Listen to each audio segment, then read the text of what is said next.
فأما من طغى وآثر الحياة الدنيا فإن الجحيم هي المأوى. وأما من خاف مقام ربه ونهى النفس عن الهوى فإن الجنة هي المأوى. يسألونك عن الساعة أيان مرساها فيما أنت من ذكراها إلى ربك منتهاها.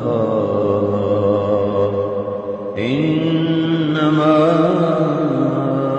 أنت منذر من يخشاها كأنهم يوم يرونها